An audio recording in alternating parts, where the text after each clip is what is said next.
Boa noite a todos e todas. Eu sou a professora Cláudia Lima, sou professora do Instituto Federal de Educação do Rio Grande do Norte, né?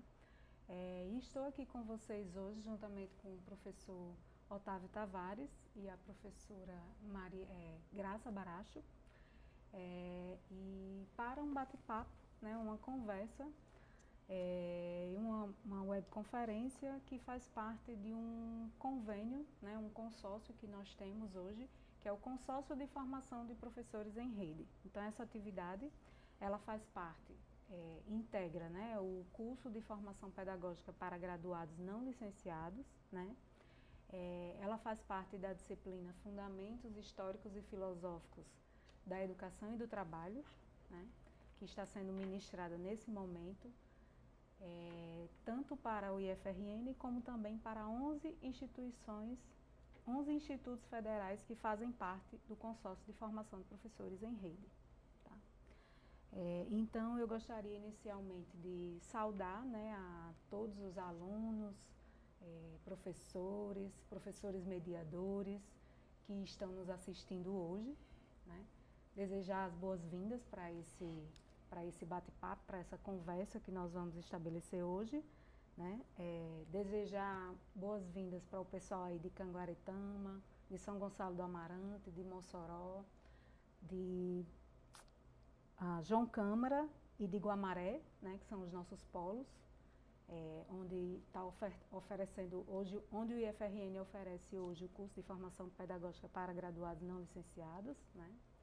E também gostaria de desejar, né, saudar também aos nossos colegas de rede, né, professores, mediadores pedagógicos e alunos, né, das 10 instituições que estão ofertando esse curso juntamente conosco, né, o curso de formação pedagógica para graduados não licenciados, e algumas instituições também estão ofertando o curso de pedagogia, né. Então, só para citar, né, me perdoem se eu esqueci algum, mas eu acho que não, é o IFSU, IFRN, IFMA, IFMT, IFRO, né, de Roraima, o IFSU de Minas, o IFRJ, o IF Goiano, o IFSP, o IFG, né, o IF de Goiás e o IFAP. Né? Então, boa noite a todos.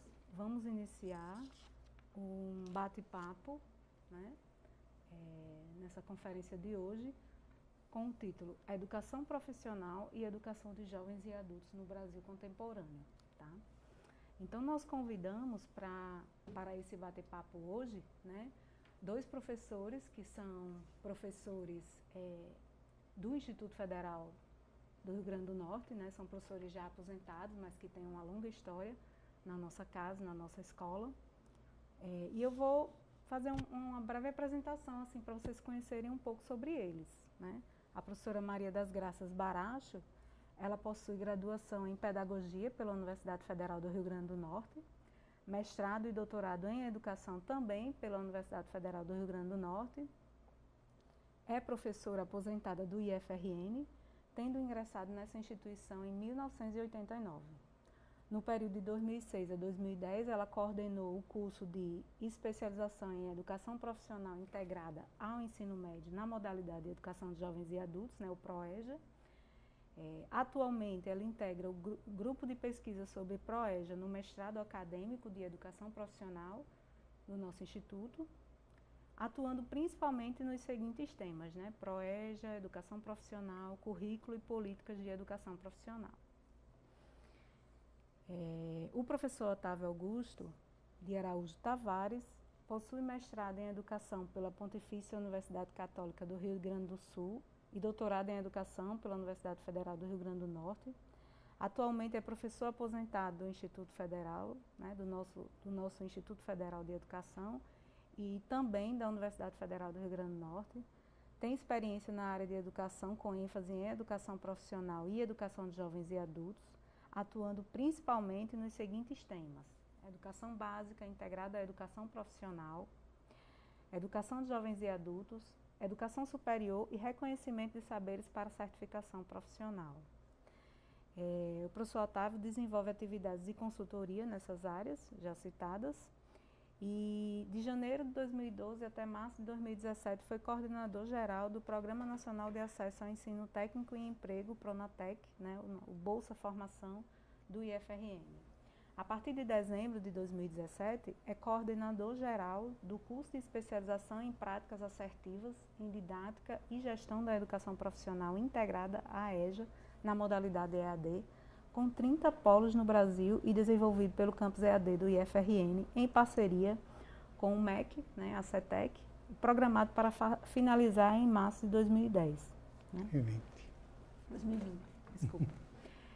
Então, como vocês estão observando, né, os professores eles têm uma vasta experiência na área, eles vão poder contribuir um pouco sobre esse tema, que é o tema Educação Profissional e Educação de Jovens e Adultos no Brasil Contemporâneo.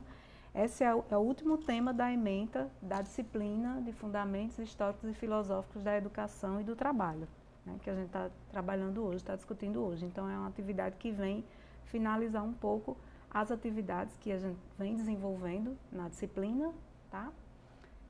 E a gente espera, então, que esse debate seja proveitoso, que vocês interajam, né? Que vocês possam tirar dúvidas, possam fazer o registro e que a gente possa também continuar essa discussão posteriormente no ambiente virtual de aprendizagem. Né? Então, eu passo a palavra agora para a professora Graça Baracho, que vai iniciar. Tá, boa noite a todos.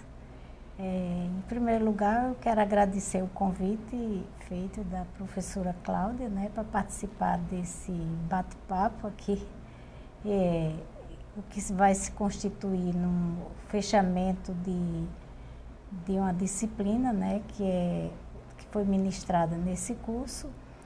E nós dividimos essa temática, Educação Profissional e Educação de Jovens e Adultos, eu e o professor Otávio, né?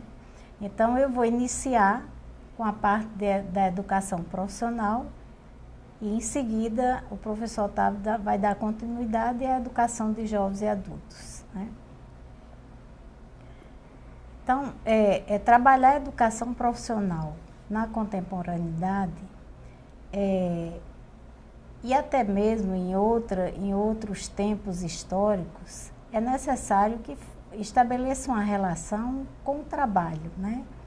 Mas aí eu inicio esse bate-papo com vocês colocando, me apoiando em Saviano quando ele coloca que a educação como um ato de produzir, é um ato de produzir em cada indivíduo singular a humanidade que é produzida histórica e coletivamente pelo conjunto dos homens. Então, o papel da educação é exatamente tornar cada homem contemporâneo à sua época pela apropriação dos elementos essenciais acumulados historicamente.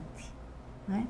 E qual o papel da escola nesse contexto, nesse entendimento de que a educação é um ato singular, né, em que a humanidade produz histórica e coletivamente pelo conjunto dos homens, né? O papel da escola é a expressão da educação e que tem por objetivo, baseado em Pistrac, estudar a realidade atual, penetrá-la e viver nela. Né? Então, Pistrac, só colocar aqui um pouco, foi um estudioso que interferiu muito, contribuiu muito na educação russa após a Revolução Russa, né? E nesse contexto de estudar a realidade, de penetrar e de viver nela. Lógico que esse era o pensamento dele naquela época, mas é um pensamento atual e é uma concepção que, de certa maneira, concordamos com ela, no sentido de qualquer ato educativo, ele vai no sentido de ao estudar essa realidade, você poder penetrá-la, você poder viver nela de forma em que você possa atuar de uma forma mais consciente. Né?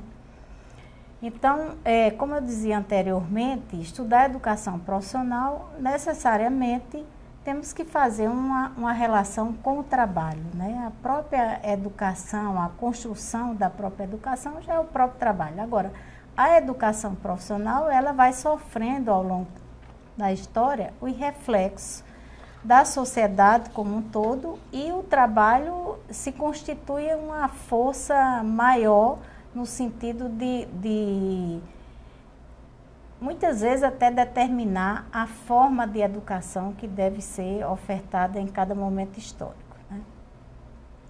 Então, eu começo com o contexto do trabalho.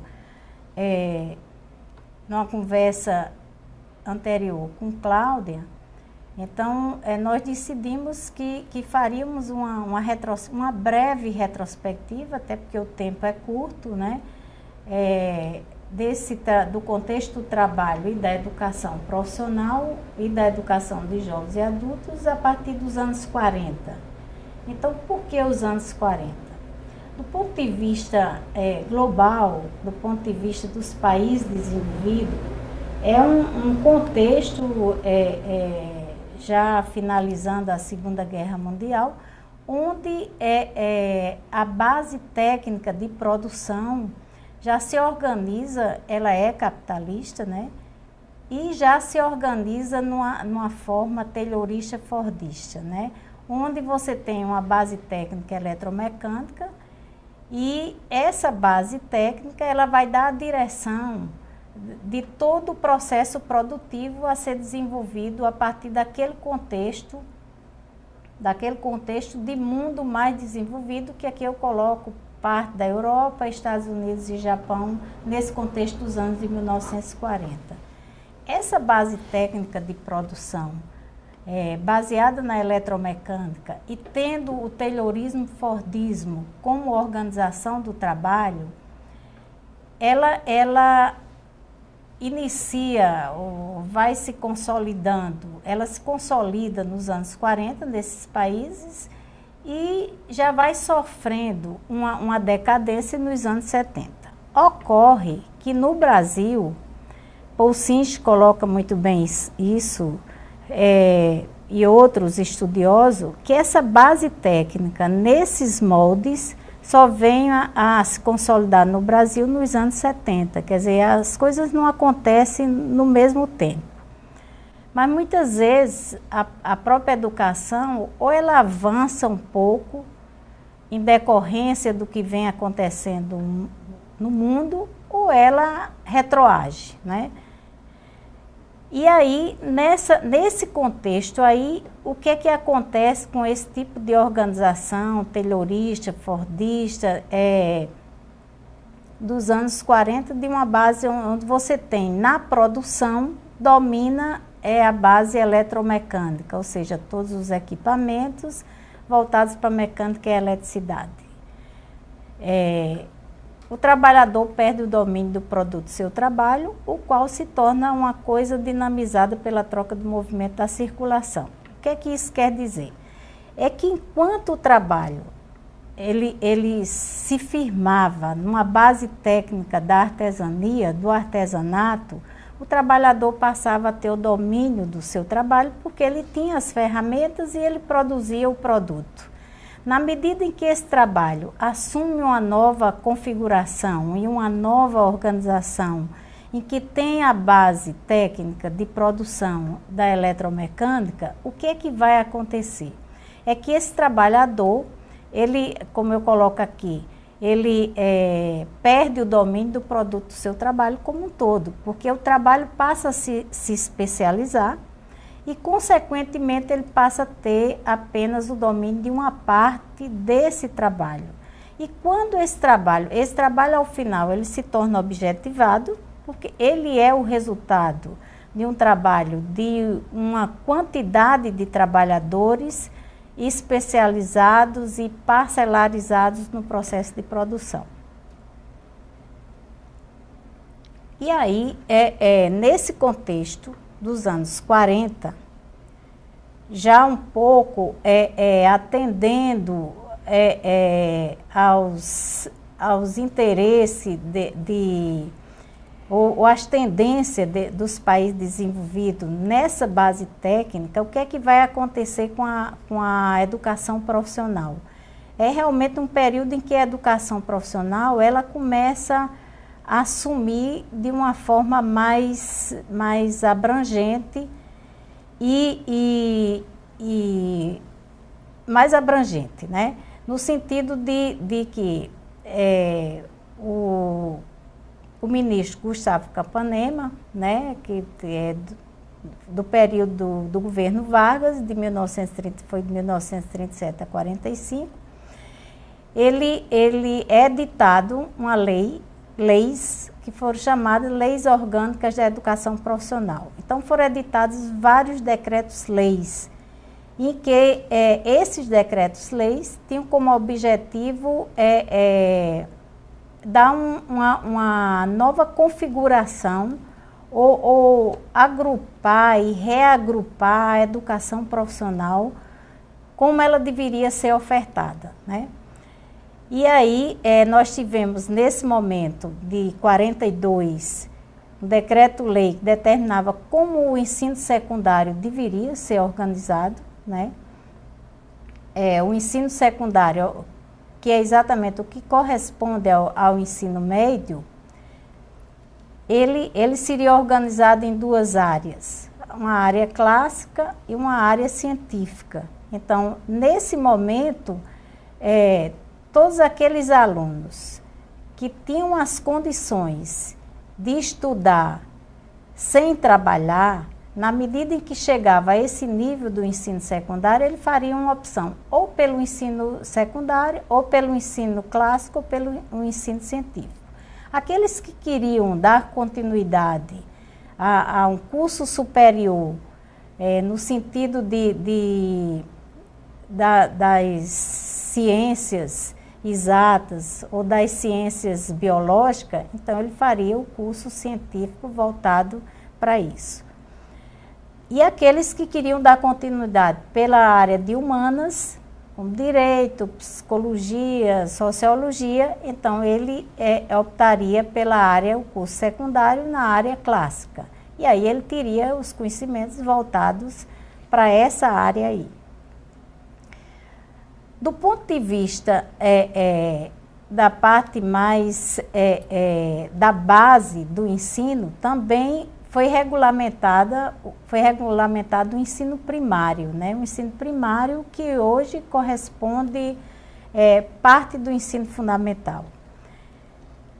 E esse ensino primário, nesse período aí, para que você pudesse dar continuidade ao ensino secundário, vamos tomar como exemplo essa passagem do primário para o ensino secundário, você precisaria primeiro fazer um exame de admissão. Então, você já começava nesse momento, já começava uma oferta de um ensino em que você entrava com 7 anos, mas depois de 4 anos, você não tinha garantia da continuidade somente se passasse no exame de admissão, que veio a desaparecer nos anos 50. Do ponto de vista da educação profissional propriamente dita, eu estou colocando muito mais do ponto de vista da educação propedêutica quando falei no ensino secundário. Do ponto de vista da educação profissional propriamente dita, foram 5 decretos, 4. O que regulamentava o ensino industrial, então era a formação de pessoas para atendimento às indústrias que estavam se formando nesse momento, nos anos 40, né, ainda iniciando, principalmente no sul-sudeste. Cada um, tanto o ensino secundário, como o comercial, como o normal e como o agrícola, todos eles tinham 2 ciclos, era organizado por 2 ciclos. Então, o primeiro ciclo, que era chamado de ginásio, e o segundo ciclo, que era os cursos técnicos, já em nível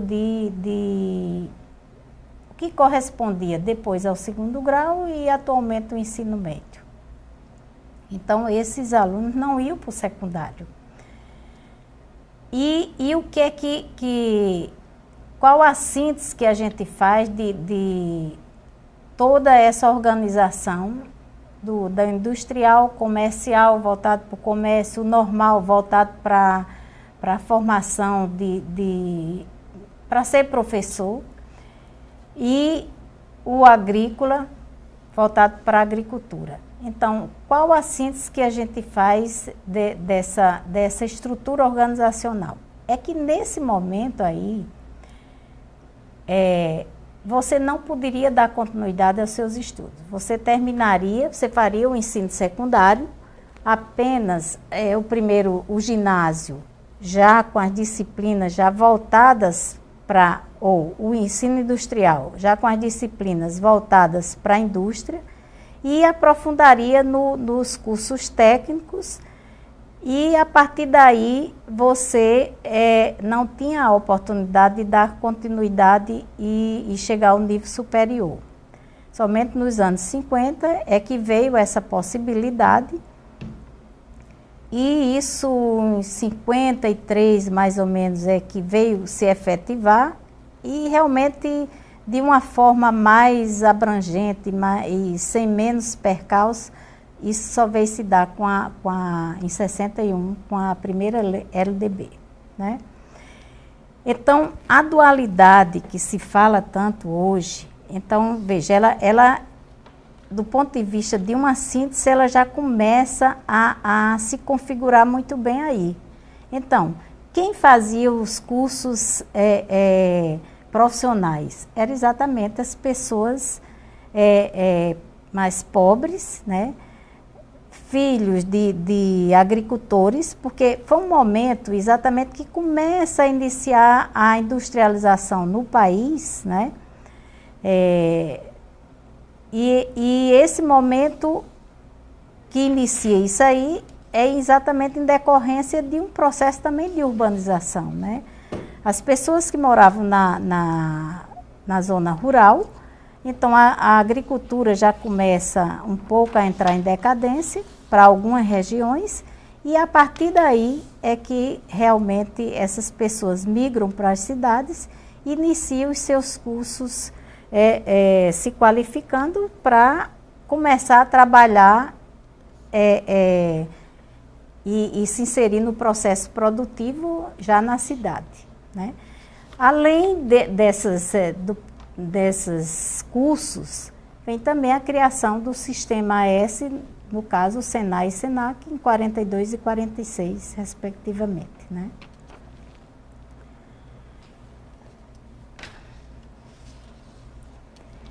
E aí eu trouxe aqui um pouco, muito rápido, como é que nesse contexto, assim, fazendo alguns antecedentes, né?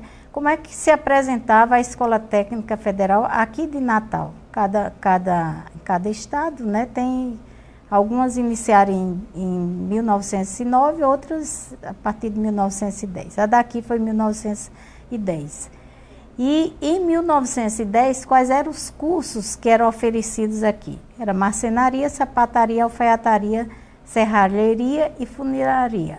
Então, eram cursos muito mais artesanais. Então, a base técnica de produção era o artesanato, né? Então, era aqui onde eles aprendiam a fazer e faziam o produto como um todo. E essas escolas, ela vai sofrendo, não diria sofrendo, mas ela vai tendo novas institucionalidades, e com essas institucionalidades vai também modificando a sua forma de trabalhar e a sua forma de oferta de cursos, né? Então, em 37 nós tivemos o Liceu Industrial de Natal, então ela deixa de ser aprendiz artífice e atendia exatamente as crianças pobres e filhas dos desvalidos e aqueles que vinham da zona rural, e como uma forma de o pai vinha para trabalhar e o filho não podia ficar solto na rua, então essas escolas vêm até como uma forma eu não diria uma creche para essas crianças, mas como uma forma de dar uma pequena profissão a esses alunos, a essas crianças, no sentido de não atrapalhar o próprio andamento de urbanização das cidades, né? Em 42, então, nós temos a Escola Industrial de Natal, onde já se tem cursos de mecânica de máquinas, já em 42, já sofre toda uma alteração de organização curricular das leis orgânicas, né? E aí se tem cursos ginasiais, primeiro ciclo, que era o primeiro ciclo, de mecânica de máquinas, serralheria, alfaiataria, marcenaria e artes do couro. Em 60, eu fui até 68, aqui só para dar um panorama geral. Em 68, como eu disse, que a cada institucionalidade mudam também o nível das ofertas de cursos, a Escola Industrial Federal do Rio Grande do Norte passa a ter cursos técnicos já. Então, já seriam cursos em nível médio, né, de segundo grau, cursos técnicos de estrada e mineração, foram criados em 63, e em 68, com a Escola Técnica Federal, foi o curso de edificações eletrotécnica e mecânica. Aqui é uma passagem bem rápida sobre a escola daqui. Como eu falei anteriormente, Paul Sinch coloca que essa base técnica de produção, ela só veio a se consolidar na década de 70 no Brasil, né? Então, com todas essas especializações, essa divisão parcelada do trabalho, as indústrias com a nova configuração de divisão social e técnica do trabalho, ela se consolida tudo isso, enquanto nos países desenvolvidos já partiam para uma outra base técnica, no Brasil nós ainda estávamos na base de organização taylorista-fordista. E quais os reflexos para a educação nesse contexto? Então, se apresenta nesse contexto dos anos 70, uma pedagogia tecnicista, em que determinava ou influenciava as escolas a trabalhar, planejar a educação com base em uma organização racional, divulgando uma garantia de eficiência e eficácia nos moldes de uma empresa. Então, se instala a hierarquia nas escolas, o professor e o aluno ocupam nesse processo posições secundárias. Por quê? Porque nesse mesmo momento você tem com essa base tecnicista, quem realmente tem o maior poder na escola não são os alunos nem os professores, é a própria organização da escola. Então, ela é hierarquizada, são os equipamentos que a escola passa a adotar, são os tipos de materiais didáticos que a escola passa a determinar. O professor perde um pouco essa autonomia nesse momento dos anos 70. Da mesma forma que eu coloquei que na indústria o trabalhador perde essa autonomia da produção do trabalho como um todo, na escola também ele perde isso aí. Então, como o currículo se organizava? Por disciplinas ou por matérias. Isso aqui é a década dos anos 70, né? E essa dualidade que eu já falei, estrutural, então passa a ter também vários tipos de escolas. Então, se tem escolas propedêuticas, tem escolas profissionalizantes, e essas escolas, elas têm presente uma fragmentação curricular. Quer dizer, todo o conhecimento ele é dividido. Enquanto antes nós tínhamos assim, áreas de conhecimentos mais abrangentes, lógico que à medida que o mundo vai avançando, a ciência avança, as especialidades também, em períodos anteriores, você podia trabalhar uma área de conhecimento muito mais abrangente, quer dizer, estudos sociais, onde você tinha a história, a geografia, muitas vezes as ciências ali dentro, e você dava conta de todo esse conhecimento. Hoje, muitas vezes a história somente ela não dá conta do conhecimento e ela vai se fragmentando dentro dela própria, né? Então, toda essa fragmentação, ela começa a se tornar mais presente nos anos 70, né? E isso tem uma relação direta com a própria organização do trabalho. Vem as grades curriculares, vem as estratégias de formação do professor, que deixa de ser aquela formação mais abrangente e passa a ser uma formação mais parcelarizada. Tem os planos de cargos e salários que também denotam toda essa concepção desse momento e toda uma fragmentação do trabalho pedagógico. Então, os anos 70 foram exatamente os anos onde se teve bem presente a figura em uma escola. Para ela se organizar, você tinha, no mínimo, um diretor, um supervisor pedagógico, um orientador educacional, e aí que você tinha o professor. Então, quem determinava o que o professor iria trabalhar, muitas vezes era o supervisor pedagógico, e aí foi todo aquele período do trabalho por objetivos. Do ponto de vista da formação do professor, nesse momento, a base da formação era a psicologia behaviorista, que é uma outra questão para se tocar mais adiante, né, porque o tempo não é suficiente para isso.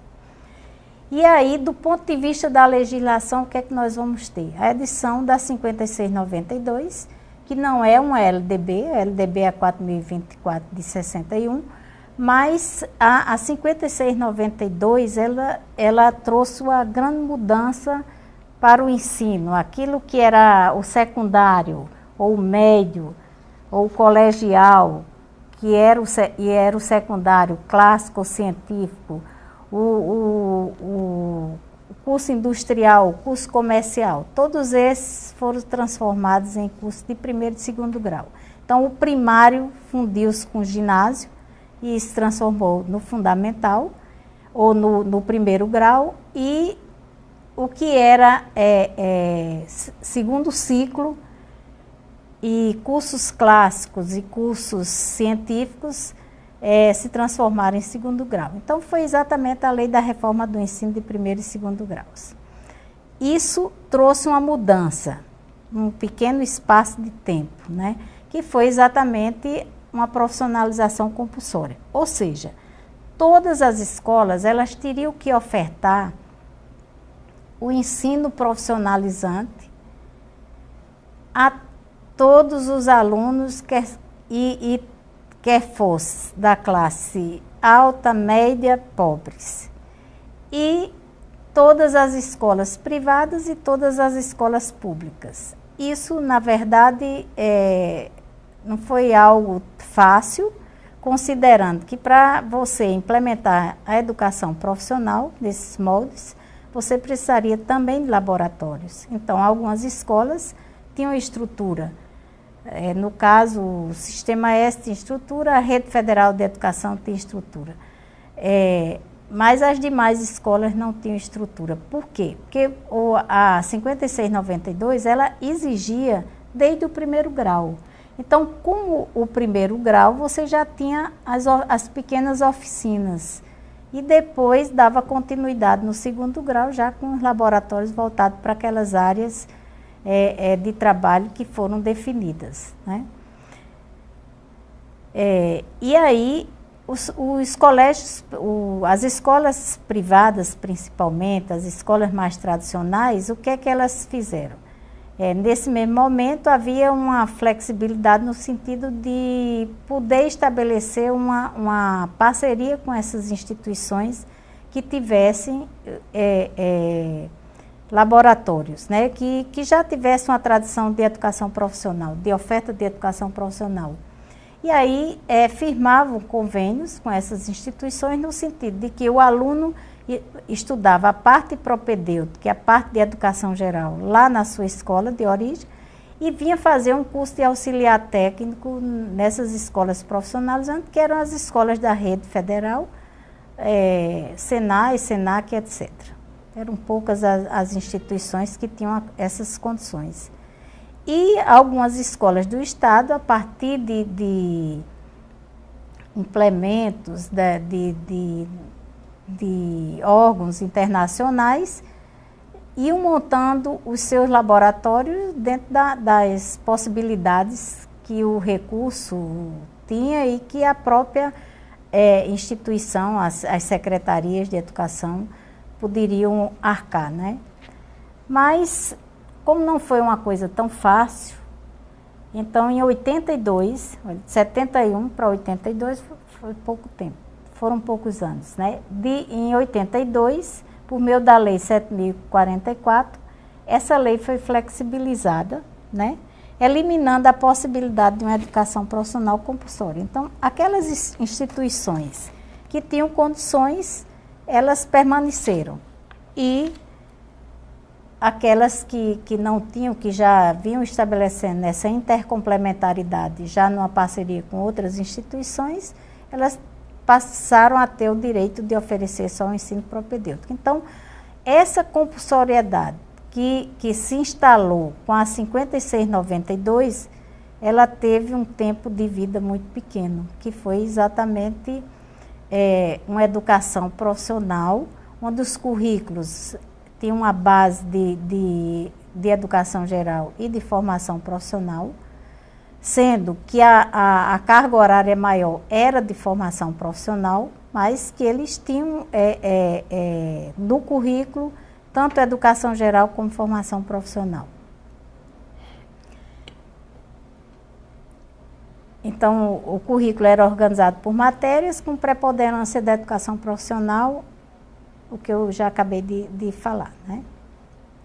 Na década de 70 e 80, a partir de 70, depois instalado em 71, onde a lei é editada, né, e já começa 2 anos depois, eu acredito que em 78 é que as escolas, de modo geral, conseguem implementar o currículo nesses moldes, né, do ensino de segundo grau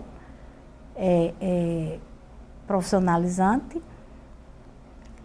Mas, a partir daí, já em 82 já vem uma mudança, e de lá para cá, de 80, nesse período, ele vai se constituir um período meio conturbado de reestruturação econômica, os países desenvolvidos já com a outra base técnica, então a eletrônica, a informática já muito presente nesses países, né? E do ponto de vista social passaram a ser criadas novas experiências quanto à organização das indústrias, associada a mudanças sociais e políticas.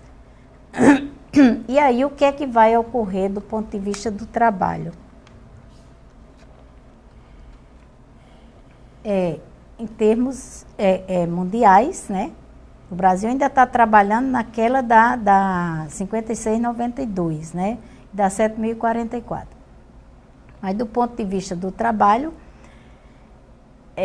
há uma transição para uma nova base técnica e uma nova organização de trabalho baseada no toyotismo, que deu origem a um novo regime fundado na flexibilização e na polivalência do trabalhador. Um trabalhador flexibilizado, que possibilita uma redução dos níveis de divisão do trabalho e fragmentação do trabalho, resultando na intercambiabilidade de funções e na polivalência do trabalhador ao ser alocado em diferentes tarefas. O que é que isso quer dizer? É que, nesse momento aí, já começa a exigir uma nova qualificação profissional para o trabalhador, não mais nos moldes daquela especialização baseado nas exigências da organização taylorista-fordista. Então, já seria uma organização do trabalho em que essa fragmentação começa a desaparecer, onde as funções decorrentes da própria base técnica eletroeletrônica, ela passa a exigir uma reaglutinação das tarefas. E, nesse sentido, passa a exigir do trabalhador, não mais o trabalhador especializado, e sim um trabalhador polivalente. E foram introduzidos também no trabalho, dentro dessa flexibilização, a qualidade total, novos métodos de gestão, como eu coloco aqui o Kanban, o Just in Time, o engajamento estimulado, o CAD/CAM, etc. São formas de organização do trabalho em que passam a exigir do trabalhador uma formação e uma formação mais abrangente, né? E aí, Zarifian, ele afirma que há uma mudança de eixo nas relações entre trabalho e educação a partir da mediação da base microeletrônica, com seus impactos na forma toyotista de organizar o trabalho. Esse é um estudioso dessa área de competências, né? E diante disso, configurou-se uma nova concepção de educação profissional, nesse período mais ou menos dos anos 80 aos anos 90, que trouxe novas demandas para a formação do professor. Por quê? Porque o currículo, ele passa a exigir a formação, um currículo que expressa uma formação mais abrangente. Se ele expressa uma formação mais abrangente e o professor já está formado nas suas faculdades e universidades já de uma forma especializada, então como ele vai trabalhar essa formação polivalente? A única saída seria talvez utilizar a interdisciplinaridade como uma condição de aglutinando esses saberes, agora não por parte de um professor só, então teria que ser uma atitude dos demais. E quais as exigências da educação? Uma posse de escolaridade básica, capacidade de adaptação às novas situações, a compreensão de um conjunto de tarefas e das funções conexas, responsabilidade, entre outras atitudes e habilidades a serem desenvolvidas, né? Do ponto de vista da educação profissional, o que é que nós vamos ter nesse contexto que passa por uma mudança, que nós já vamos para o contexto de 80, 90 e já caminhando para 96, né? Então, nós vamos ter nesse momento a edição da 93, 94 e, em seguida, do decreto 2208. Esse decreto, na verdade, ele efetivou a separação no currículo dos conhecimentos de educação geral e formação profissional. Então, todos aqueles conhecimentos, aquele ensino propedêutico que as escolas vinham desenvolvendo, iam permanecer com seus cursos propedêuticos, e aquelas escolas que tinham seus currículos com a integração, eu não diria integração, mas pelo menos a junção no mesmo currículo de educação profissional e de educação geral, então eles foram separados. Então nós passamos a ter cursos técnicos e cursos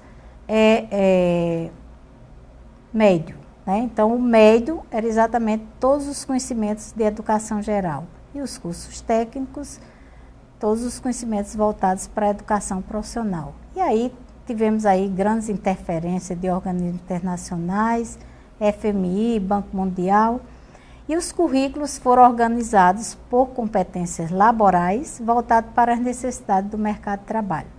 Então, isso não quer dizer que em nenhum momento nós não possamos trabalhar as competências. E as competências, elas têm os vários tipos de competências, competências cognitivas, afetivas, emocionais, etc.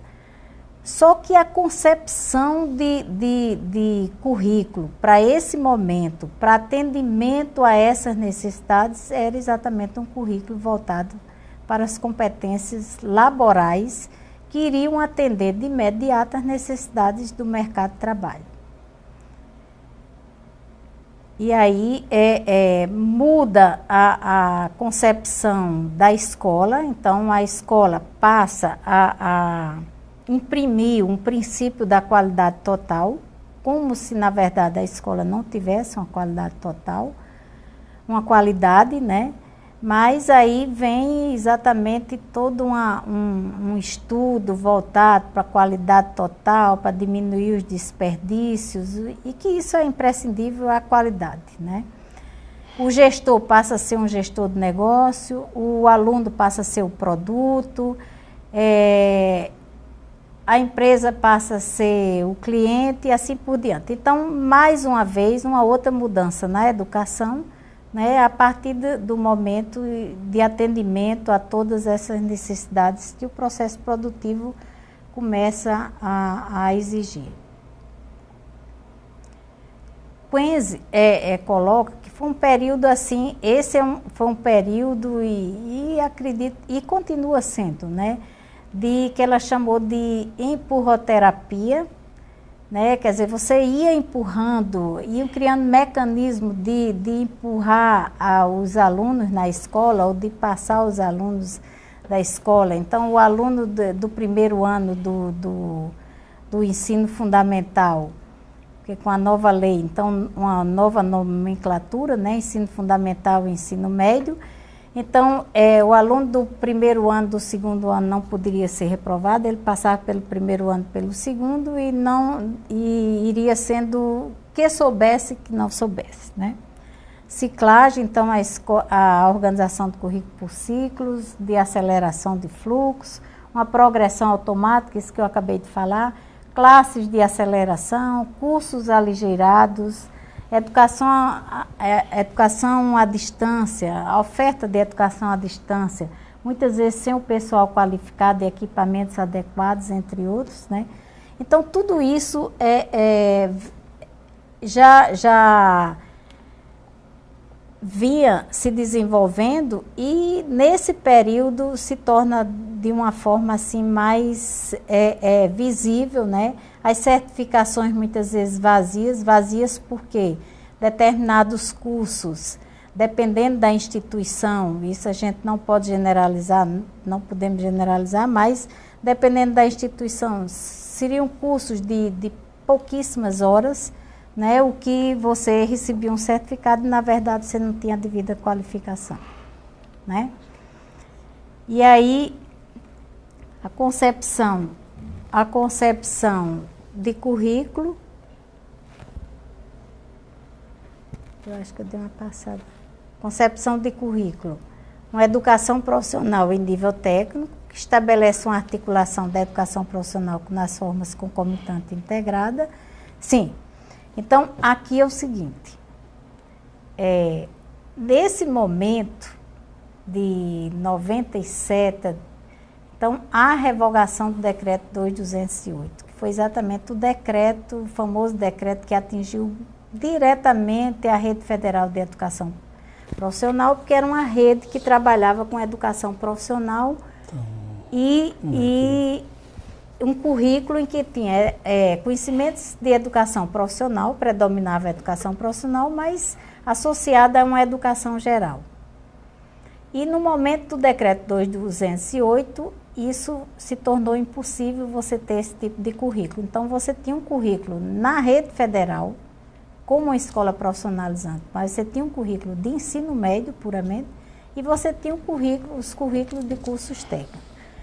E aí, em 2004, depois de muitas lutas em relação a isso aí, vem o decreto 5154, que possibilita um currículo integrado e estabelecendo uma articulação entre a educação profissional e o ensino médio nas formas concomitante e integrada. A concomitante, exatamente, o aluno poderia ser aluno de uma escola pública e vir para uma escola, para a rede federal, para fazer as disciplinas de um curso técnico.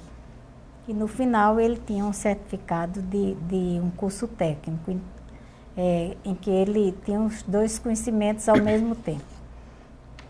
E o integrado, propriamente dito, era o próprio currículo com a matrícula única numa mesma escola. Que isso, de qualquer maneira, nas escolas, na rede, foi possível implementar esses currículos. No Estado, em alguns estados e aqui no Rio Grande do Norte, houve dificuldade de implementar esse currículo integrado. Por quê? Porque já não tinha mais laboratórios nas escolas e nem também professores de educação profissional. Nessa perspectiva, 3 programas foram editados na busca de se constituir uma política pública de atendimento à última etapa da educação básica, né? Foi exatamente o decreto 5154 que traz essa possibilidade de uma articulação com a educação básica, principalmente com o ensino médio, né, no sentido de uma integração. O decreto para a educação de jovens e adultos, né, que também por meio o 5478 e revogado pelo 5840, que é o que ainda está na vigência, né, que instituiu o PROEJA, que é exatamente um atendimento à educação de jovens e adultos, no sentido de que ele possa ter um conhecimento técnico, quer dizer, eleve o nível de escolaridade, saia da questão da alfabetização e chegue até a um nível técnico de uma forma integrada, né, com a educação geral. E o outro programa que vem nessa mesma direção, o Brasil Profissionalizado, com essas dificuldades que eu já falei, de que muitas escolas já não têm os laboratórios e muitas até pelos recursos que foram, que vieram para a construção e reformulação. Agora é que esse recurso, isso é de 2007, é a lei, agora é que essas escolas estão sendo concluídas, né, e que agora é que está sendo pensada uma forma de instituir um currículo integrado nessa possibilidade de dar essa visão mais abrangente. E outro aspecto que ajuda nessa questão da ampliação da educação profissional é a expansão da rede federal de educação profissional, com cada instituto com um número significativo de escolas, e dentre as ofertas, uma das exigências é o currículo integrado, como também um atendimento a jovens e adultos por meio desse programa do PROEJA, né? Além de outros cursos também que vêm na perspectiva, não na sua maioria de cursos técnicos, mas cursos com cargas horárias, algumas bem significativas, e que possa dar essa formação em atendimento a essas exigências da polivalência do trabalhador. E alguns desafios são colocados diante disso. Um é o Plano Nacional de Educação, que na sua meta 11 tem o compromisso de triplicar a oferta da educação profissional técnica nível médio, né? E a gente percebe que essa meta, ela vem tendo dificuldades de ser implementada essa educação profissional. A outra, essa articulação com os diferentes ministérios, o que vai, de certa maneira, fragmentando também a questão dos recursos. Isso, às vezes, por um lado, pode até contribuir do ponto de vista do financiamento, mas, por outro lado, pode dificultar, porque fragmenta muito os recursos e são muitas instituições que vão lidar com a questão da educação profissional. E, por último, uma nova lei que altera hoje toda a questão do ensino médio. E aí, quando eu trouxe, demandei um pouco de tempo nas leis orgânicas, é porque tem muita coisa parecida com a época das leis orgânicas. Então, essa lei, ela já está em vigor e deverá ter um tempo para cada escola se organize e implemente o ensino médio por áreas, onde a educação profissional passa a ser uma área dentro dela, e isso, o que já se percebe é que o conhecimento, se hoje você exige um conhecimento mais ampliado, no sentido dessa formação polivalente, esse conhecimento ampliado, ele deverá passar por educação geral e formação profissional. Então, nesse momento aí, você começa a ver as lacunas que cada área vai deixando. Então, se você entra pela área das ciências, então você vai se fixar nas áreas das ciências e assim por diante. Então, eu encerro a minha contribuição aqui, de uma forma assim muito rápida, porque falar da educação profissional dos anos 40 até os dias de hoje, tem muita coisa a falar, né? E muitas análises a serem feitas, mas eu espero ter contribuído um pouco e fico à disposição. E agora eu passo para o professor Otávio, que vai falar sobre a educação de jovens e adultos nesse contexto já caracterizado.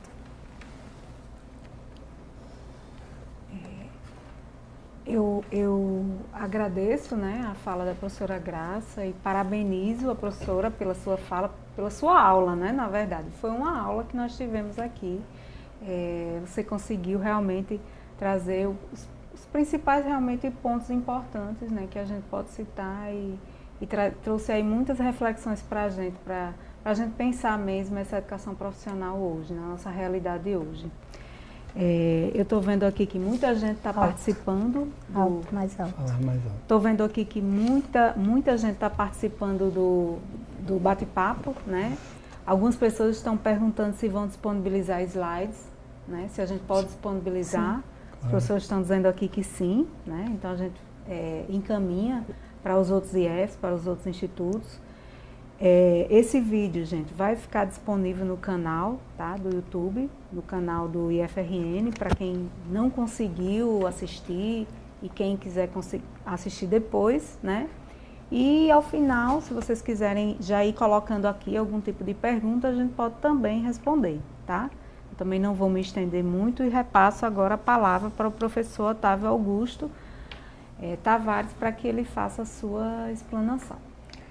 Bom, também queria dar uma boa noite, né? E agradecer a oportunidade de estar interagindo com cada um de vocês, quer seja estudante, quer seja professor, quer seja alguém de coordenação, quer seja alguém que esteja querendo realmente ter uma base que seja científica e tecnológica e metodológica para atuar como docente, que isso é muito importante. E principalmente quando a gente trata da educação de jovens e adultos. E aqui eu vou rapidamente colocar a linha do tempo da educação de jovens e adultos no Brasil, para a gente também verificar que não é uma coisa recente. No entanto, nós temos ainda uma demanda muito grande para atender a esse público que nem sempre deixou a escola porque quis. Mas entre você trabalhar para sobreviver, ou sobreviver à família e estudar, não tem muita opção. Então aqui nós temos, por exemplo, na história do Brasil, em julho de 1947, uma campanha de educação de adolescentes e adultos, que era chamada de CEAA, e era destinada a todos, porém apresentou problemas de natureza administrativa, financeira, de orientação pedagógica e de conteúdo material didático. Por quê? Nosso país de dimensões continentais, até a forma de falar de região para região muda. Quando Cláudia apresentou que eu fiz o mestrado no Rio Grande do Sul, por exemplo, realmente lá eu era nortista. E eu dizia que eu não era nortista, eu era nordestino. Então, só para colocar um exemplo bem pequeno, porque senão nós não vamos atender a demanda, que é uma temática que possui vários aspectos importantes para a gente tratar. Em abril de 50, nós tivemos então cursos para professores e que, na época, foi realizado pelo então Ministério da Educação e Saúde. Não era Ministério da Educação e Cultura, e que depois a gente foi tendo alterações também em termos disso. E foi coordenado por Lourenço Filho. Mesmo assim, foi uma tentativa de trabalhar pessoas que tivessem sensibilidade para lidar com esse tipo de público. Em abril de 52, começaram uma campanha de educação de adolescentes e adultos, chamado de Missões Rurais, porque foi no meio rural, e claro que havia articulação com diferentes autoridades locais, as igrejas, associações, escolas, entre outros, para formar lideranças e atuar como instrumento de melhoria das condições de vida. Inclusive, vários movimentos religiosos, como JAC, JEC, JIC, JOC, JUC, que era Juventude Agrária, Juventude Estudantil, Juventude Independente, Juventude Operária e Juventude Universitária, que ajudavam nesse tipo de atividades de missões rurais também, e até na campanha de Pé no Chão também se aprende a ler, que eu vou colocar ainda um pouco. Em janeiro de 58 foi o lançamento então do Ministério, agora já não mais da Saúde, né? Mas Ministério da Educação e Cultura, com a campanha nacional de erradicação do analfabetismo, então conhecido como CNEA. Em seguida, a gente tem em janeiro de 61, aquilo que eu acabei de dizer, a campanha de Pé no Chão também se aprende a ler, que usou muito mesmo, todo o referencial teórico de Paulo Freire, que teve 16 anos colocado para fora do Brasil por causa das suas ideias, que eram para realmente a sociedade ser para todos e todos terem acesso à educação. Então, depois é que ele foi anistiado, já estava morto, mas a campanha de Pé no Chão também se aprende a ler, foi lançada em primeiro lugar aqui no município de Natal, e havia então o prefeito de Djalma Maranhão na época, que construiu verdadeiras lugares assim, tipo umas palhoças com cobertura, e as pessoas eram destinadas a aprender a ler a partir do conhecido para o desconhecido. Então era a partir do concreto para o abstrato. Então, se você ia trabalhar de Pé no Chão também se aprende a ler com agricultor, você partia do que era a terra, como adubar a terra, como plantar aquilo que você trabalhava, se era milho, se era, enfim, cana-de-açúcar, o que fosse, mas era exatamente um trabalho nessa direção, e o governo federal e a Confederação Nacional também dos Bispos do Brasil, CNBB, entraram nessa articulação. Em março de 61 também, a gente já no mesmo ano, começou um movimento de educação popular e que também utilizava o método Paulo Freire, e onde se criaram centros populares de cultura, chamados CPCS, dirigidos então pela União dos Estudantes. Aqui eu queria chamar a atenção que nós temos na história brasileira sempre trabalhadores e estudantes como duas categorias que sempre se destacaram na luta pela uma sociedade mais justa, né? E aí, claro, que diferentes tipos de estudantes, a União Nacional dos Estudantes, e que até atualmente nós temos movimentos de estudantes, né? Também nas universidades, na própria instituição aqui a gente chegou a ter Grêmio Estudantil e assim vai, para desenvolver um movimento na perspectiva de acesso à educação. E para esse público que era um público que não deixou de fazer porque quis. Então, em 67, começou o Movimento Brasileiro de Alfabetização, conhecido como Mobral, e esse foi lançado pelo próprio Ministério da Educação. Então, verificando tudo o que vinha acontecendo, o governo federal assumiu um controle de programas de alfabetização de adolescentes e adultos.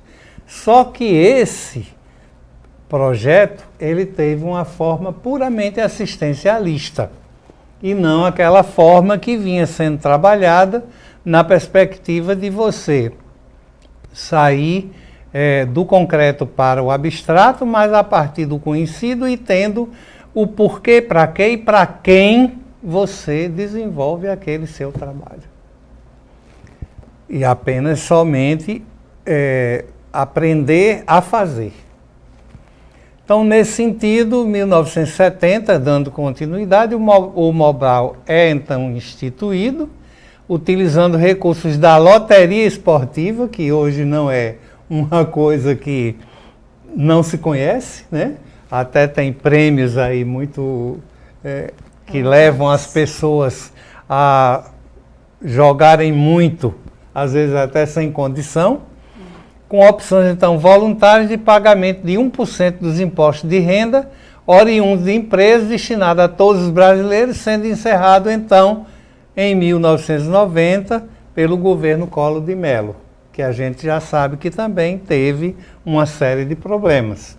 E teve exatamente em Paulo Freire uma reação, quando divulgou que ele nasceu para negar o seu método e silenciar o seu discurso. Era uma forma de reagir. Muito forte, inclusive. Bom, seguindo então, em outubro de 1988, houve uma promulgação então da nossa nova Constituição e que determina educação, saúde, trabalho, moradia, entre outros, como garantias de obrigatoriedade. E todos em seu artigo 6, e em dezembro de 1996, aí vem a LDB 9394, que a professora Graça falou ainda há pouco, e que na sua seção 5 e artigo 37 e 38 tratam da EJA, que foi uma vitória, e coloca o capítulo 3º, artigo 39, um parágrafo único, que garante o quê? O acesso ao jovem e adulto, cursando ou tendo concluído o que hoje a gente chama ensino fundamental e médio, e aqui já era exatamente essa nova lei, com essa nova nomenclatura. Então, em julho de 2000, as diretrizes curriculares nacionais para a EJA, definida pelo Conselho Nacional de Educação, e aí a Câmara de Educação Básica, e através da resolução número 1 de 2000, passa então a ser um documento norteador, propondo uma educação reparadora do que precisava, porque as pessoas não tinham tido a base científica necessária, equalizadora para então tentar equiparar quem teve condições de avançar e de forma qualificada. Em seguida, a gente tem também, em janeiro de 2003, a Secretaria de Educação Continuada, Alfabetização e Diversidade é criada no MEC. Não existia esse órgão no Ministério. Algum tempo atrás a gente não tinha SEB, como é Secretaria de Educação Básica, e CETEC, que é Secretaria de Educação Profissional e Tecnológica, era SEMTEC, Secretaria de Educação Média e Tecnológica. Então as coisas variam também na própria estrutura do Ministério a partir de demandas e de compromissos que se vai assumindo mediante demandas e que a EJA continua sendo uma demanda. Até já foi colocado aqui em termos de aumentar a educação profissional e a própria população de EJA, que está aí no Plano Nacional de Educação. Em setembro, então, de 2003, é criado o Programa Brasil Alfabetizado. O objetivo era exatamente alfabetizar adultos e idosos, né? E em junho de 2005, criado o Programa Pro-Jovem Urbano e Rural, porque haviam jovens que estavam nos centros mais amplos nas cidades e os que continuavam no meio rural. Todos destinados à inclusão de jovens com ações em educação, qualificação profissional, atividades comunitárias e lançado também pela CETEC, já CETEC-MEC, para maiores de 18 anos. Depois, em dezembro de 2007, o decreto 6.603 institui o Programa Brasil Profissionalizado, que é exatamente destinado à realização do ensino médio integrado da educação profissional.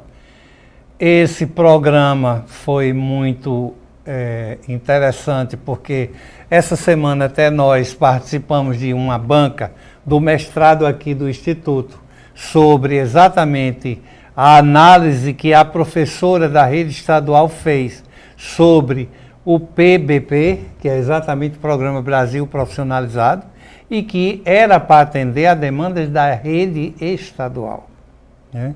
E ampliar a educação profissional. Nesse contexto, então, tem que se observar os arranjos produtivos.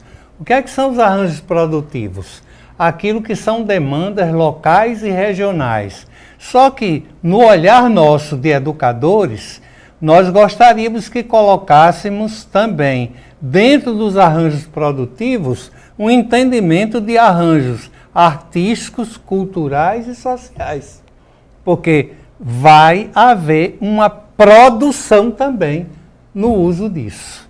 E, em seguida, dando sequência, em 2011 é lançado o Pronatec, Programa Nacional de Acesso ao Ensino Técnico e Emprego, do qual eu tive o prazer de coordenar durante 5 anos aqui no Instituto, e nós começamos com 7 unidades e terminamos com 17 unidades, atendendo a oferta de cursos de formação inicial e continuada, porque o decreto que a professora Graça falou, 51/54, que instituiu os níveis de educação profissional, primeiro, formação inicial e continuada. Esse nível, formação inicial e continuada, ele pode ter uma qualificação, depois eu ter uma atualização para quem já tem uma qualificação, um aperfeiçoamento para quem já tem uma qualificação e até uma especialização. E aí depois o nível técnico e o nível tecnológico, que aí são os cursos de tecnólogo. E agora a pós-graduação, né? Então, tendo sido feita então a construção do Guia de Cursos FIC, esse Guia de Cursos FIC está na 3ª versão, como Catálogo Nacional de Cursos Técnicos, tem 13 eixos tecnológicos. A gente começou tendo áreas de conhecimento e chegamos ao Conselho Nacional a aprovar 22 áreas de conhecimento, mas hoje são 13 eixos tecnológicos e entre esses eixos tecnológicos nós temos ofertas de acordo também com o Catálogo Nacional de Cursos Brasileiros, que a gente tem a CBO, Classificação Brasileira de Ocupações. O Catálogo Nacional de Cursos Técnicos também está na 3ª versão e nós podemos encontrar isso, inclusive, no portal do MEC CETEC, né? O redimensionamento do Pronatec ocorreu em seguida para assumir ofertas de diferentes outros programas de educação profissional. Aí o Mulheres 1000, que foi de 2007 e que foi trazido por um convênio com outros países, principalmente os Estados Unidos, e foi assumido pelo Instituto Federal à época. Nós tínhamos para atender pessoas que eram do sexo feminino e que poderiam ter tanto elevação de escolaridade como uma qualificação profissional. O Pronera, que era mais destinado à área do meio rural, nós também tivemos a oportunidade de participar de várias discussões, inclusive com o Conselho do Meio Rural do Rio Grande do Norte, para desenvolver programas nessa perspectiva de elevação de escolaridade e de qualificação profissional. O ProJovem e a ETEC, né?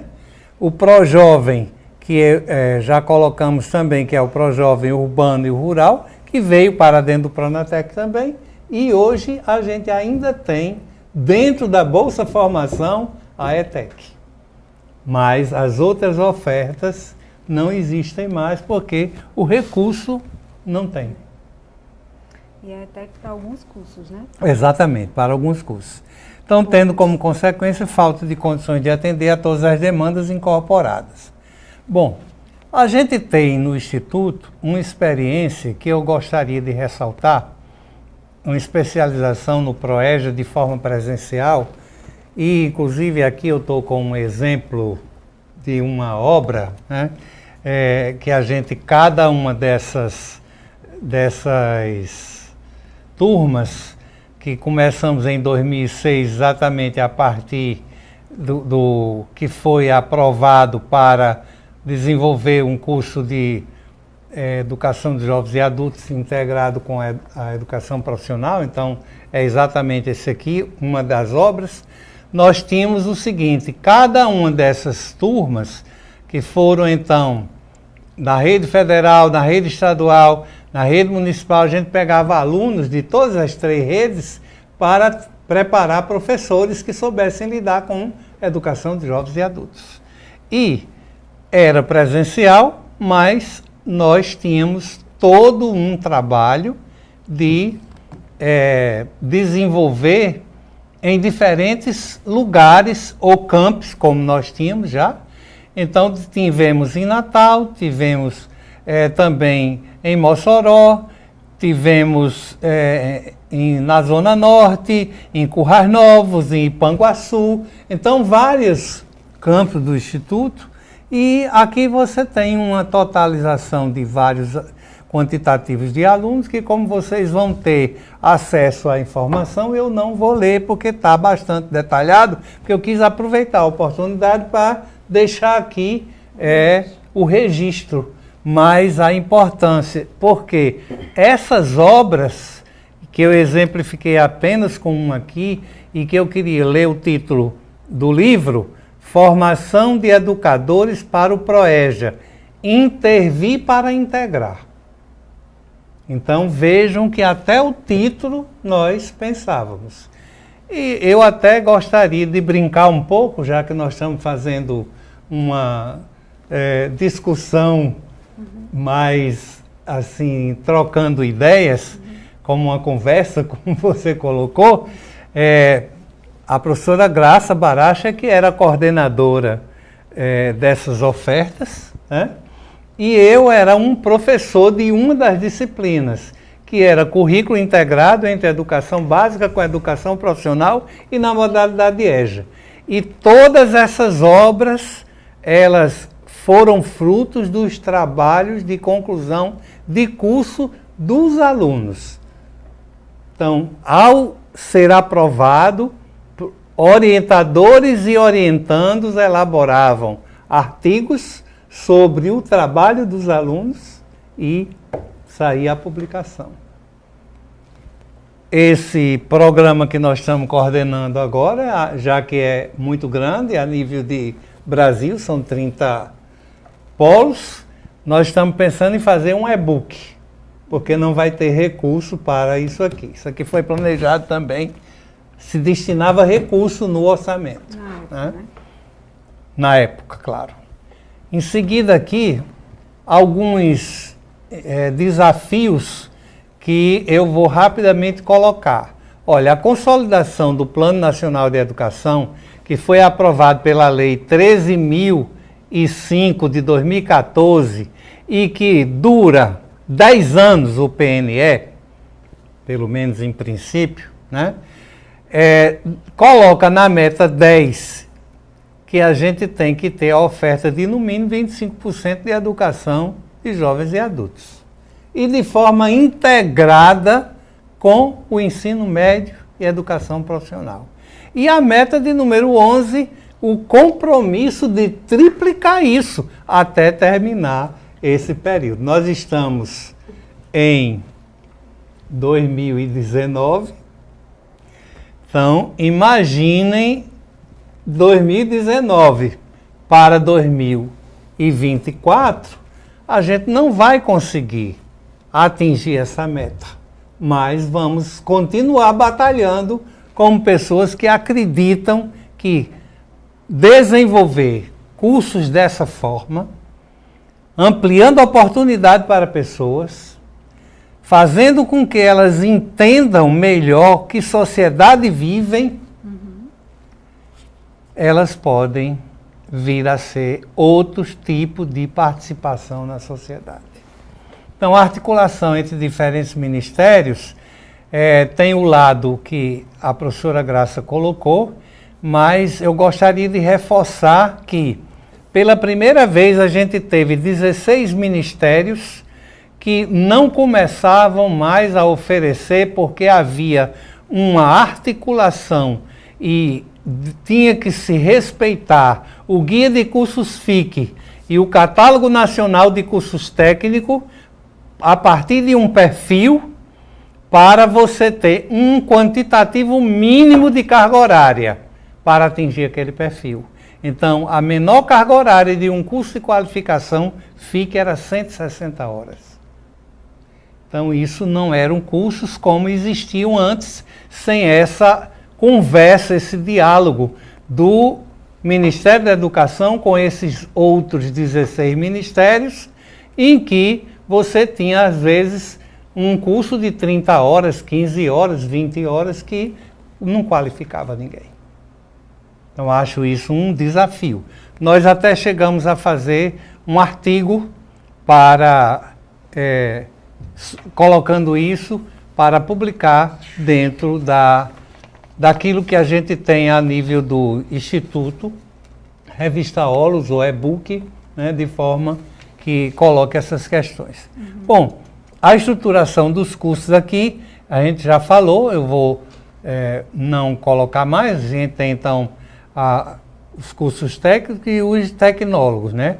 O tecnólogo a gente hoje tem até, a nível do Brasil, foi o primeiro instituto que conseguiu a aprovação do curso de doutorado em educação. A gente tem o mestrado acadêmico e agora estamos fazendo a primeira seleção da turma de doutorado em educação. Bom, ainda é interessante colocar como desafios também, implicações, reconstruir o processo de retorno e de participação no espaço escolar é o primeiro desafio no trabalho com jovens e adultos. Então não é qualquer um. Eu tenho, às vezes, faço um acolhimento, mas eu não faço uma visita quando a pessoa deixa de vir. Ou eu não ligo através de uma assistência social para saber por que aconteceu dele não estar mais frequentando, né? E aí, claro, redesenhar a ideia que se tem de escola que existe na memória de cada um. Porque a trajetória de vida de cada jovem e adulto é muito diversa. E eu tenho que compreender isso e me predispor a um espaço de aprendizagem com base nessa história, na palavra dos jovens e adultos, para que permaneçam com vontade de aprender. Há, então, necessidade de mudanças na prática de sala de aula, assumindo uma outra forma de entendimento sobre a EJA. Consciência de que jovens e adultos têm um grande número de experiências sociais, culturais, afetivas, que lhe permitiram acumular saberes diferentes e dentro de diferentes campos de conhecimento. Convicção de que não ser letrado não é nenhum tipo de patologia, nem déficit e nem deficiência, e nem expressão de fracasso, mas sim de formas de exclusão social. E também compreender que a aprendizagem é possível quando é contextualizada. E essa contextualização, claro, a partir das experiências que essas pessoas têm. E aí eu volto de novo a lembrar Paulo Freire, né? Partir do conhecido para o desconhecido. Ainda, outro aspecto importante é que a escola funciona com base em regras específicas e uma linguagem particular, que deve ser conhecida por aqueles que nela estão envolvidos.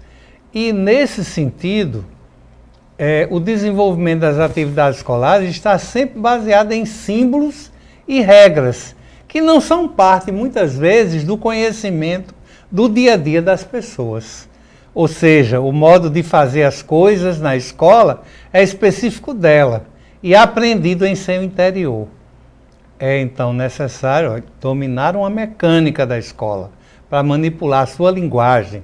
São capacidades aprendidas no interior escolar e importantes para o desempenho do indivíduo nas tarefas escolares.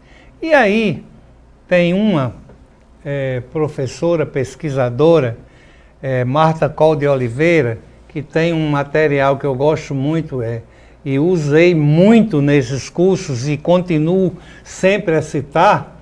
Ela tem um material, vários, mas esse aqui eu gosto muito, Jovens e Adultos como Sujeitos de Conhecimento e Aprendizagem.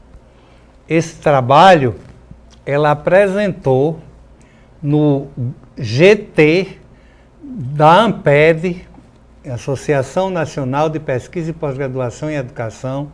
Mesmo aposentado, continuamos a participar dos eventos que tem e de colaborar também dentro do possível. E ela, nesse trabalho, que ainda foi apresentado em Caxambu, agora está sendo de 2 em 2 anos em lugares diferentes, então ela diz o seguinte: a mesma escola que acolhe, ela expulsa.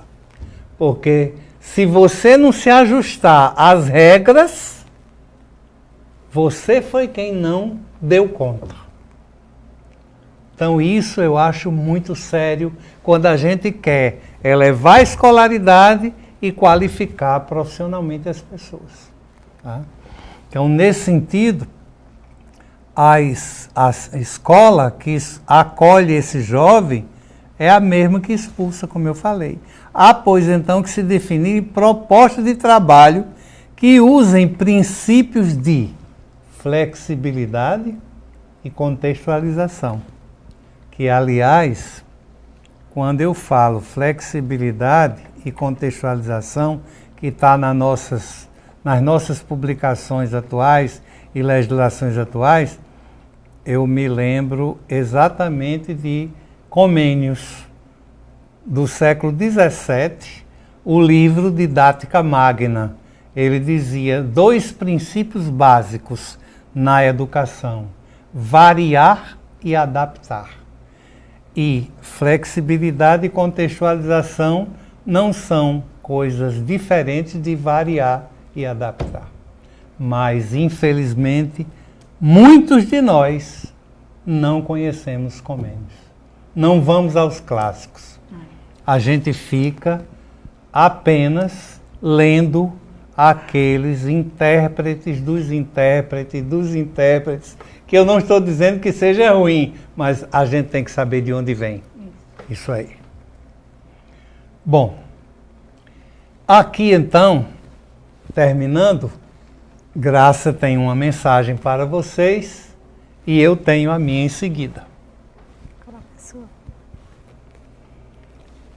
A minha é: o sonho pela humanização, cuja concretização é sempre processo e sempre devir, passa pela ruptura de amarras reais, concretas, de ordem econômica, política, social, ideológica, etc., que nos estão condenando à desumanização.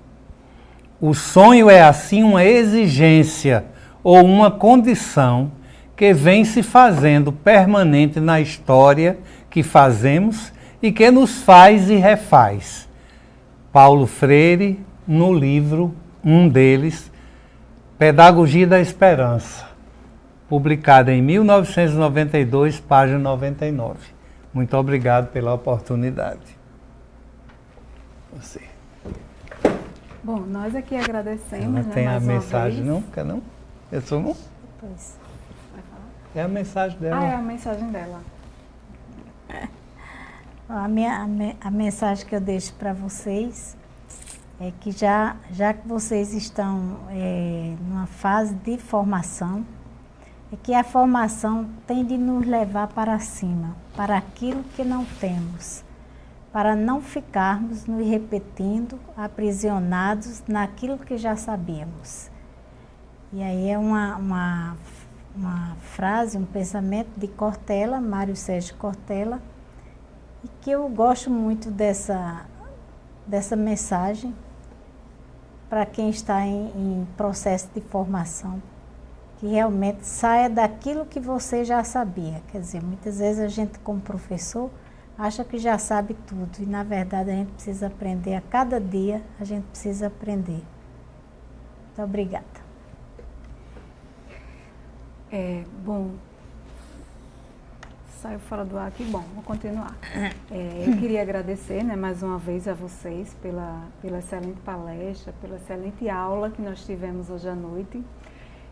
Antes de entrarmos aqui tem uma pergunta que fizeram aqui para a professora Graça, mas eu queria também fazer um pouco desse debate e desse diálogo com vocês, porque tanto na fala da professora Graça como na fala do professor Otávio, eu fiquei passando assim um filme na minha cabeça, né? Na fala da professora Graça, porque eu pude ir retomando aqui o que é que eu abordei, o que é que nós abordamos, o que é que nós não abordamos na disciplina, né? O que é que ficou de lacuna, né? Então, é sempre um momento da gente revisitar também o que é que a gente está trabalhando, o que é que a gente está destacando em termos de conhecimento nesse campo da educação profissional e na nossa história, né, do Brasil, que é uma disciplina que é muito ampla, que tem muito conteúdo, né, para ser trabalhado, que a gente sabe que na educação à distância é difícil a gente trabalhar com disciplinas assim, é uma disciplina de 90 horas, né, uma disciplina que tem bastante conteúdo. Então você fica, meu Deus, será que a gente deu conta, né, de tanto conteúdo, de realmente estar contribuindo com essa formação desses profissionais, né?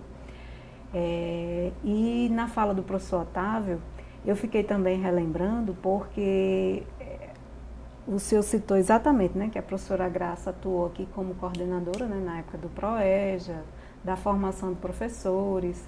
O senhor atuou como professor, né, de disciplina, formando diretamente professores, né? Então são experiências bem diferentes. E eu entrei no Instituto em 2009 e atuei no PROEJA, né, como professora de alunos que estavam ali voltando, né,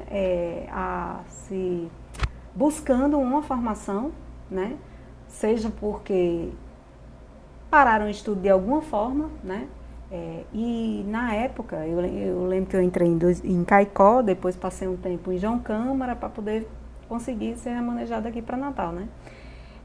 E na época, um dos desafios que a gente pensava, a educação de jovens e adultos, eu como professora, né, na época, era justamente a gente se questionava. Eu me lembro que nas reuniões pedagógicas, né, era tudo muito novo. O primeiro ano de implantação do PROEJA lá em Caicó, né, com aquelas, se não me engano, acho que é a segunda fase da expansão do Instituto.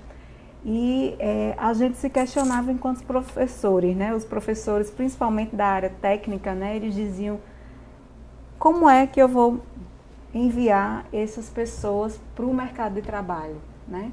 O principal questionamento que eles faziam era esse, meu Deus, o nível é muito baixo, né? Se questionava muito isso. Por quê? Porque eles trabalhavam no integrado, né? Nas turmas de integrado e nas turmas de PROEJA, né?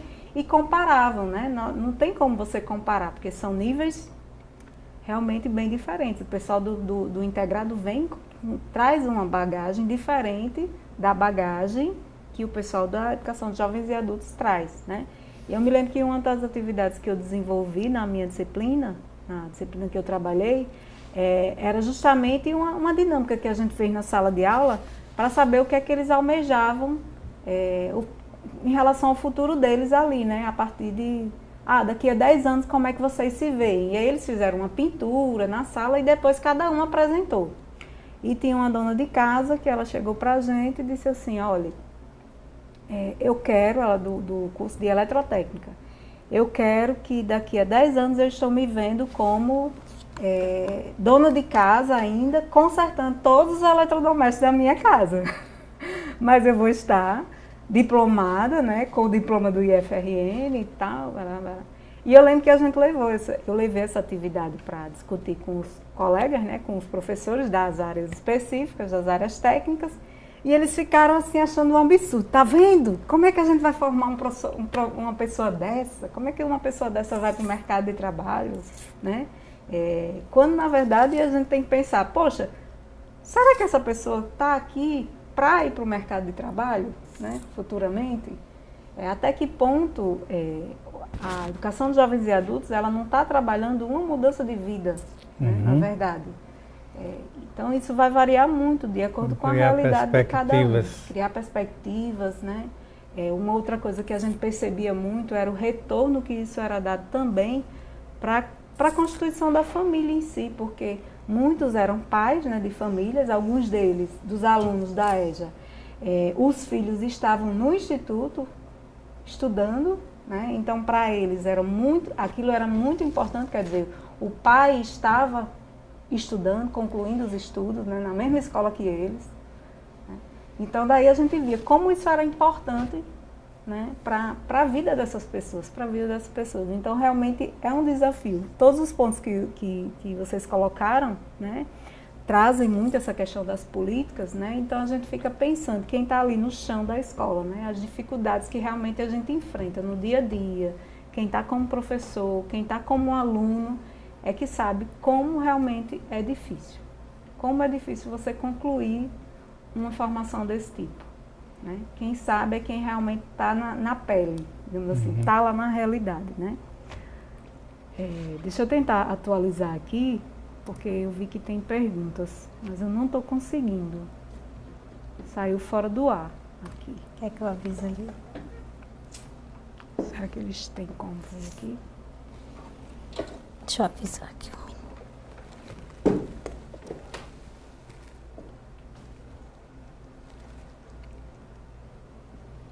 Não sei se a internet deu uma caída. Caiu, eu não estou conseguindo acessar o canal para ver as perguntas.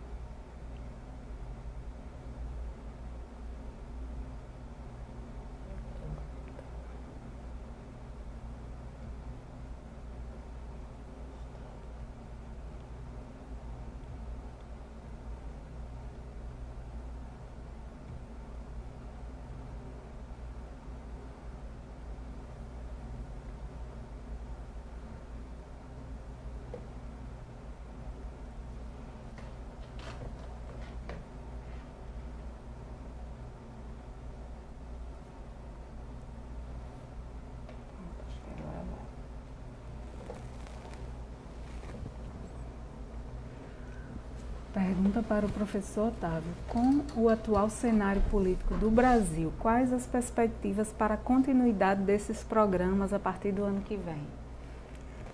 Olha, com relação ao cenário do nosso país, ele está difícil realmente.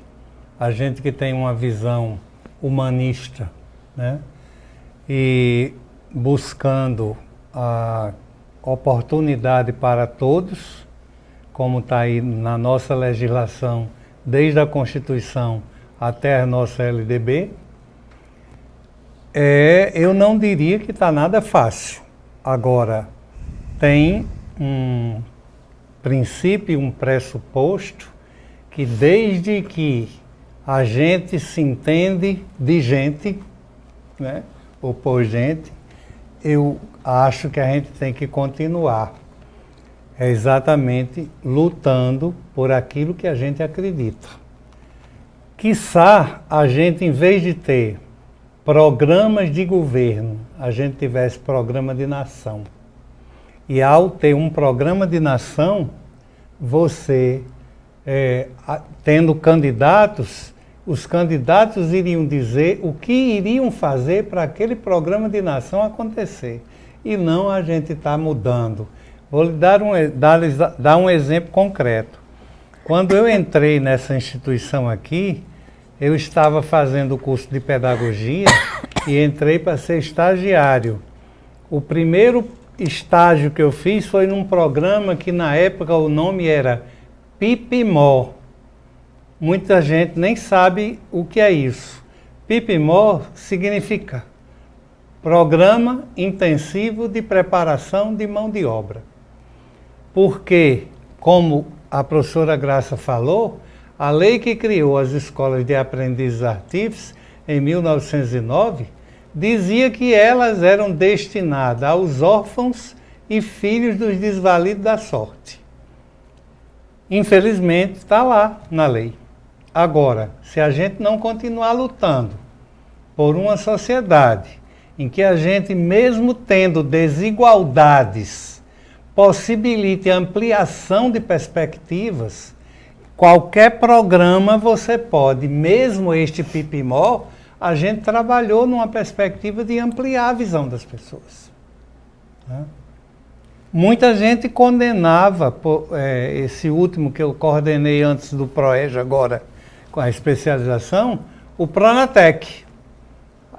Mas o Pronatec, ele também pode ser oportunidade para muita gente. Nós temos um relatório anual de cada um dos 5 anos em que a gente tinha pessoas que nem tinham o ensino fundamental e, ao fazer uma qualificação, procuraram ou se matricular na EJA para fazer a elevação de escolaridade na rede municipal ou na rede estadual, ou se preparar para fazer logo um exame e, com isso, atingir aquele certificado que, formalmente, o sistema tanto municipal, se for ensino fundamental, como ensino médio, se for a rede estadual.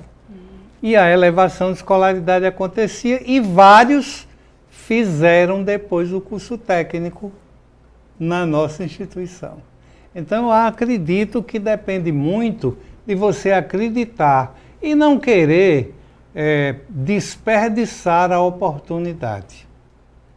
Porque agora mesmo nós acabamos de participar de uma equipe que fez uma consultoria para a rede estadual e pela primeira vez a gente está com um projeto político, pedagógico, institucional para a educação profissional para a rede estadual.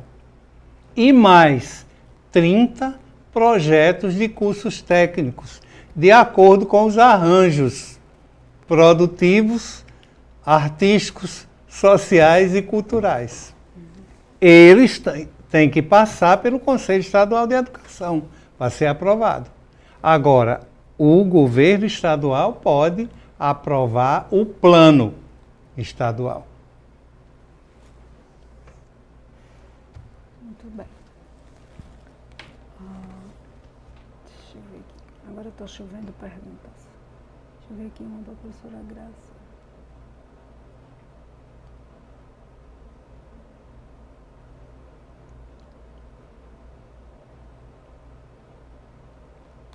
Deixa eu voltar aqui que eu vi lá mais em cima.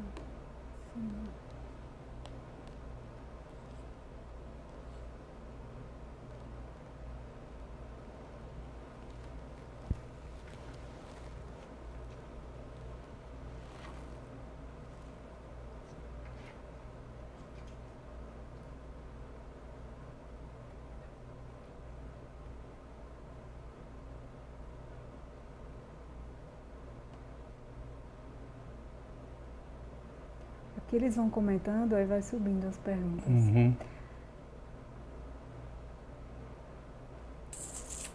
Pergunta para o professor. Ai, saiu de novo aqui.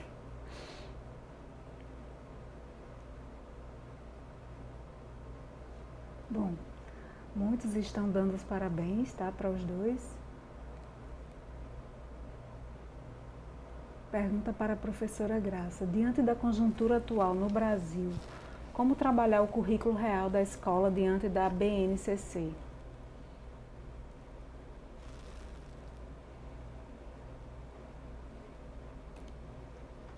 BNCC é a base, né? É Base Nacional Comum Curricular. Essa pergunta, eu acredito que vem na direção já da nova lei, né, que estabelece as mudanças para o ensino médio. Isso. E para o ensino Então, médio. como trabalhar as bases nacionais curriculares. Com certeza vai haver uma mudança muito grande nisso aí. Porque se a organização do currículo, que eu ainda não tenho muita segurança, estou ainda fazendo estudo sobre isso aí, se a organização do currículo vai ser pelas áreas de linguagens, ciências, a matemática e a educação profissional, então cada área dessa aglutina determinados conhecimentos voltados para aquela área. Então, não é um currículo que tem uma abrangência de todas as áreas. Então, cada vez mais vai ficando limitado e as lacunas, com certeza, eles irão acontecer. Agora, como tudo é muito novo, quer dizer, a gente sabe muito bem dar uma resposta, não diria tão precisa, mas uma resposta mais próxima da própria legislação, na medida em que a gente se debruça para construir o currículo. Então, esse é o principal momento, porque é o momento onde você vai exatamente pensar como é que você vai organizar esses conhecimentos.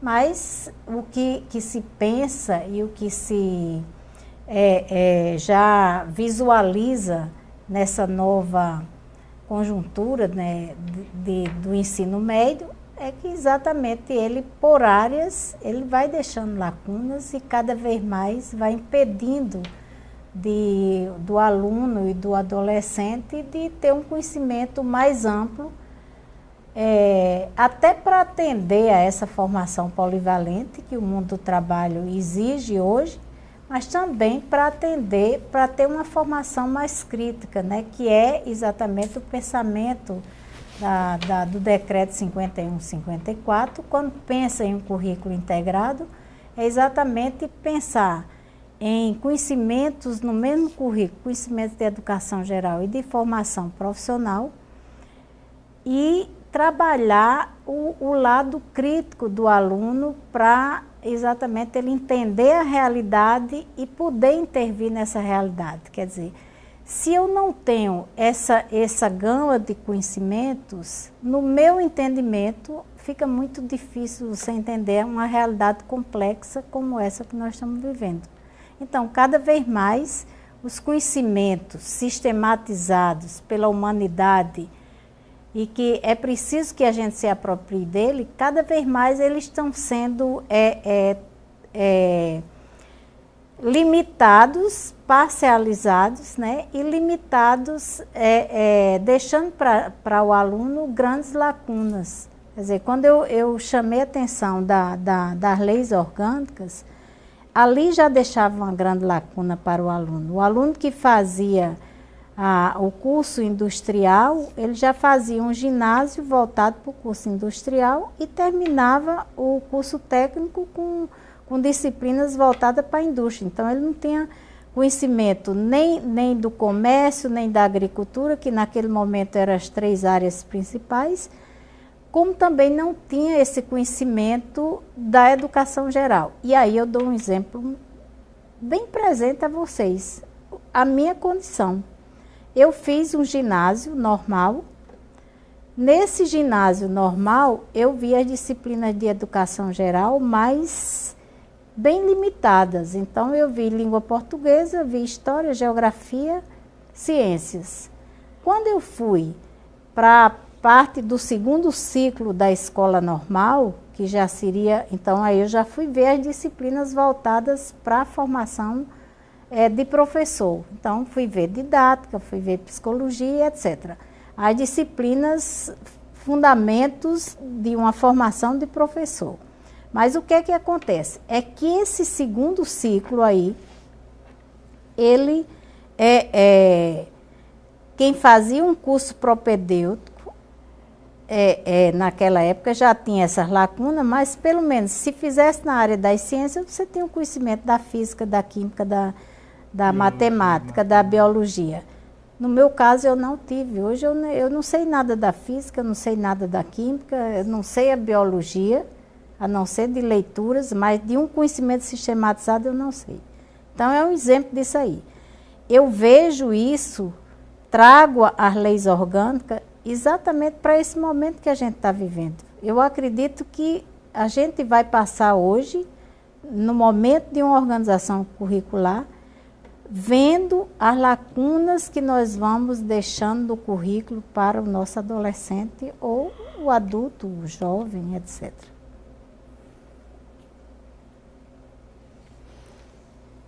Bom, temos mais uma pergunta aqui para o professor Otávio. Diante das colocações atuais do Ministério da Educação, o senhor acredita que essa meta de 25% da EJA será alcançada?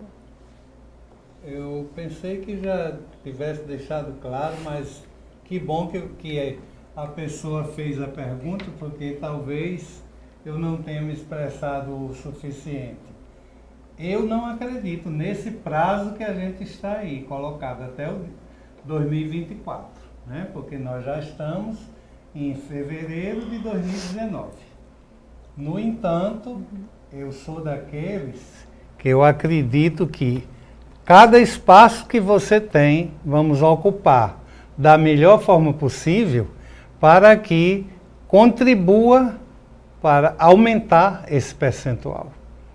Se a gente atingir um percentual de pessoas que possam continuar lutando e a gente, ao concluir ou perto de ter a conclusão desse Plano Nacional de Educação, contribuirmos com o processo de discussão, que não foi um ano não, foram 2 anos quase totalmente para a gente chegar a esse PNE, inclusive tendo discussões com equipes, com diferentes, aqui no estado nós temos as DIRECs hoje, né, na rede estadual, associações, sindicatos, Ministério Público, enfim, a sociedade, para que a gente possa dar a nossa contribuição como participamos deste processo na construção desse que foi aprovado.